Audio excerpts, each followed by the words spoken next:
எல்லாம் வல்ல சித்தர் துணை அவன் அருளாலே அவன் தாள் வணங்கி. ஓம் நமச்சிவாய. இன்னைக்கு பதிவுல தினமும் 5 முறை நிறம் மாறும் சுயம்பு மூர்த்தியான பஞ்சவர்ணேஸ்வரர் கோவிலை பத்தி தான் பார்க்க போறோம். இங்க இருக்கிற மூலவர் பஞ்சவர்ணேஸ்வரரின் சிவலிங்க திருமேனி ஒரு நாள்ல 6 நாழிகைக்கு ஒரு முறை 5 தடவை நிறம் மாறுமாம். முதல்ல தாமிர நிறம், அடுத்து இளம் சிவப்பு, அடுத்து தங்க நிறம், அடுத்து மரகத பச்சை, பிறகு இன்ன நிறமென்றே கூற முடியாத நிறத்துல காட்சியளிப்பாராம்.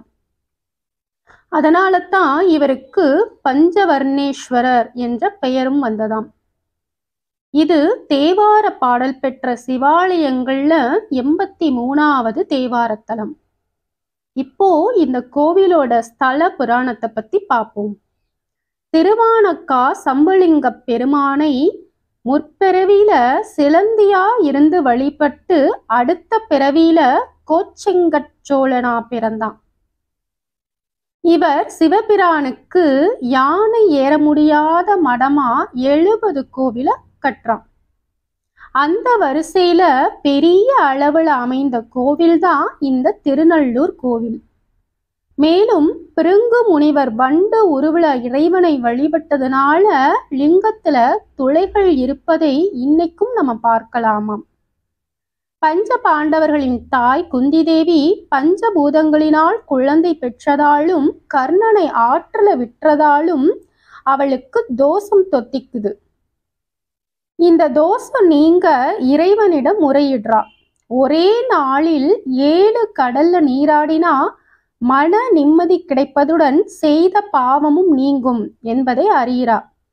ஆனா இது எப்படி சாத்தியம் அப்படின்னு கலங்கும் போது 7 கடல் தீர்த்தமும் ஒரே இடத்தில் கலந்த சப்த சாகர தீர்த்தம் நல்லூர் எனப்படும் இத்தலத்துல இருப்பதை அறிகிறாள். உடனே குந்தி இங்கு வந்து சிவபூஜை செய்து இக்குளத்துல நீராடி தோஷம் நீங்க பெறுகிறாள். எனவே இந்த சப்தசாகர தீர்த்தத்தில் நீராடுவதால் கும்பகோண மகாமக குளத்துல நீராடிய பலன் கிடைக்கும் என புராணங்கள் கூறுகிறது. இதை மெய்ப்பிக்கும் வண்ணம் இங்கு குந்தி தேவி சிவபூஜை செய்யும் சிற்பமும் உள்ளது. மேலும் திருநாவுக்கரசர் இறைவன் தன்னுடைய திருப்பாதங்களை தன் தலைமையில் வைத்து அருளணும் அப்படின்னு இறைவனிடம் பதிகம் பாடி வேண்டுகோள் வைக்கிறாரு. அவரின் வேண்டுகோளை இந்த திருநள்ளூர் தலத்துலதான் இறைவன் நிறைவேற்றி வைக்கிறாரு. இறைவன் தன்னோட திருவடிகளை அப்பர் தலை மீது இத்தலத்தில் சூடி அருள்றாரு. அப்பேறு பெற்ற திருநாவுக்கரசர் இறைவனை திருவடி தாண்டகம் என்ற பதிகத்தின் ஒவ்வொரு பாடலிலும் இறைவன் தன் திருவடியை சூட்டி அருளியதை திருவடியின் தலைமேல் வைத்தார் நல்லூர் பெருமனார் என்று குறிப்பிட்டு பாடுகிறார். இதன் காரணமா பெருமாள் கோவில்ல சடாரி எப்படி வைக்கிறாங்களோ அதே மாதிரி இத்தலத்துல சிவன் பாதம் பொறித்த சடாரியை பக்தர்களுக்கு தலையில் வைக்கும் பழக்கம் வந்ததாம். மேலும் இங்குள்ள தலவிருட்சம் வில்வ மரம். இது மிகவும் பழமையானது. முதலாக தோன்றிய வில்வ மரம் என்பதால் இதற்கு ஆதி மரம் என்ற பெயரும் உண்டாம். மேலும் இங்குள்ள சப்தசாகர தீர்த்தம் மிகவும் புனிதமான தீர்த்தமாம். பிரம்மதேவர் இக்குளத்து நடுவில் சப்தகோடி மகாமந்திரங்களையும் 14 புராணங்கள் 4 வேதங்களையும் வைத்து புனிதமாக்கினாராம். 63 நாயன்மார்கள்ல ஒருவரான அமர்நீதி நாயனார் தனது மனைவி மற்றும் மகனுடன் சிவபெருமானால் ஆட்கொள்ளப்பட்டு முக்தி பெற்ற தலம் இத்திருநள்ளூர். இக்கோவில்ல இவர்கள் சிலையும் அருகில் அந்தணர் உருவில் வந்த சிவன் சிலையும் இருக்காம். உற்சவர் கல்யாண சுந்தரேஸ்வரர், அம்பாள் கல்யாண சுந்தரி, கிரி சுந்தரி தனி சன்னதியில காட்சியளிக்கிறாங்க. இந்த கோவில்ல ஒரே நாளில் 5 தடவை நிறமாறும் லிங்கத்தை பற்றி மாணிக்க வாசகர் திருவாசகத்துல பிறந்த பிறப்பருக்கும் எங்கள் பெருமான் நிறங்கள் ஓர் 5 அப்படின்னு பாடியிருக்காரு. அதாவது பிறப்பையருக்கும் எங்கள் பெருமானே நிறங்கள் 5 உடையவனே அப்படின்னு பாடியிருக்காரு.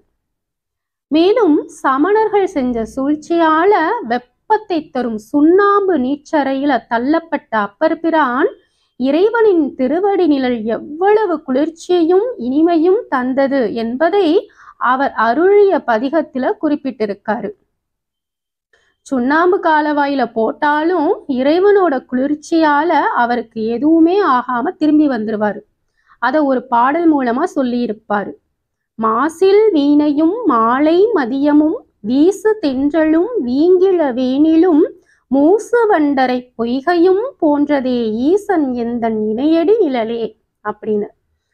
அதாவது எனது தந்தையாகிய இறைவனின் திருவடி நிழல் செவிக்கு இனிமையான வீணையின் நாதம் போலவும் மாலை நேரத்து ஒளி வீசி உடலுக்கும் கண்ணுக்கும் குளிர்ச்சி தரும் நில ஒளி போலவும் நாசிக்கு புத்துணர்வு தரும் காற்றை போலவும் உடலுக்கு மிதமான வெப்பம் தரும் இளவேனில் காலம் போன்றும் வண்டுகள் மொய்க்கும் மலர்கள் கொண்ட குளத்தின் குளிர்ந்த நீரை போன்றும் குளுமையாக இருந்ததாம். சுண்ணாம்பு காலவாயில் உள்ள வெப்பம் அவரை தாக்காமல் இறைவனின் திருவடி நிழலால அங்கு குளுமையா இருந்தது அப்படின்னு இந்த பாடல்ல பாடியிருக்காரு. அப்படி இறைவன் திருவடி நிழலோட குளுமையை அனுபவிச்ச அப்பர் பெருமானுக்கு அவரோட திருவடிய பார்க்கணும், அந்த திருவடிய தன்னோட தலையின் மீது இறைவன் வைக்கணும் அப்படின்னு ஆசை வருது. உடனே ஒரு பதிகம் மூலமா வேண்டுகோள் வைக்கிறாரு. அதுக்கு இறைவன் திருநள்ளூர் வர சொல்லிடுறாரு. அதே மாதிரி அப்பர் திருநள்ளூருக்கு போறாரு. அங்க இறைவன் தன்னோட திருவடிய அப்பர் தலை மீதும் பதிக்கிறாரு. இறைவன் தலை மீது வைத்ததை பற்றி 11 பதிகங்கள்ல பாடியிருக்காரு. அதுல ஒரு பாடல்ல நினைந்துருகும் அடியாரை நைய வைத்தார், நில்லாமே தீவினைகள் நீங்க வைத்தார், சினந்திருகு களிச்சூரிவை போர்வை வைத்தார், செழுமதியின் தளிர் வைத்தார், சிறந்த வானோர் இனந்துறவி மணிமகுட தேரத்துற்ற இனமலர்கள் போதவிழ்ந்து மதுவாய் பிழ்கி நனந்தனைய திருவடியின் தலைமேல் வைத்தார் நல்லூர் எம் பெருமானார் நல்லவாறே. அதாவது தன்னையே நினைச்சு உருகும் அடியார்களின் தீவினைகளை சிவபெருமான் நீக்குபவர். அப்படி தீவினைகளை நீக்கிறதுனால சிவபிரானையே நினைச்சு உருகும் அடியவர்களின் பிறவிப்பினியும் நீங்குது. பிறவிப்பினி நீங்கி முக்தி வேறு பெறும் ஆன்மாக்கள் இறைவனுடன் இணைந்து என்றும் பேரானந்தம் பெறும் நிலை ஏற்படும். அப்படிங்கிறத உணர்ந்தா யார்தான் இறைவனிடம் அன்பு கொள்ள மாட்டார்கள்? இதனாலதான் சிவபெருமான் மீது அடியவர்களுக்கு அன்பு மேலும் மேலும் மேலும் பெருகுது. மேலும் அவர் சினத்துடன் தன்னை எதிர்க்க வந்த யானையின் தோளை உரித்து போர்வையாக போர்த்தி கொண்டவர், பிறையை சூடியவர். சிறந்த மலர்களை மணிமகுடத்தில் சூட்டியுள்ள தேவர்கள் சிவபெருமானை வணங்கும் போது அவங்க சூட்டியிருந்த மலர்களிலிருந்து வடியும் தேன் சிவபெருமானுடைய பாதங்களை நனைக்குமாம். அப்படிப்பட்ட சிறப்பு வாய்ந்த திருவடியை எனது தலைமேல் வைத்த நல்லூர் பெருமானாகிய சிவபிரான் மிகவும் நல்லவர். இதுதான் இந்த பாட்டோட அழகான பொருள். மேலும் சுந்தரர் 7ஆம் திருமுறையில ஒரு பாடல் பாடியிருப்பாரு. தாங்கூர் பிணினின் அடியார் மேலகல அருளாயே வேங்கூர் உறைவாய விளமர் நகராய் விடையாய் கொடியாய் நாங்கூர் உறைவாய் தோங்கூர் நகராய் நல்லூர் நம்பாவையே பாங்கூர் பலித்தேர் பரணே பரமா பலனபதியானே. சுந்தரர் நல்லூர் நண்பா என்று சிவபெருமானை அழைக்கிறார் இந்த பாடல்ல. நண்பா, சிவபெருமான் சுந்தரரும் நண்பர்கள். தன்னுடைய காதலுக்காக சிவபெருமானையே தூதாக அனுப்பியவர் தான் இந்த சுந்தரர். அதாவது பொறுத்தற்கரிய தாங்க முடியாத பிறவி பிணி ஒன்றுதான் அடியார்களால தாங்க முடியாத பிணியாம். அடியார்களை பற்றியுள்ள பிறவி பிணி அகழுமாறு சிவபெருமான் அருள் புரிய வேண்டும் என்று சுந்தரர் இங்கே வேண்டாரு.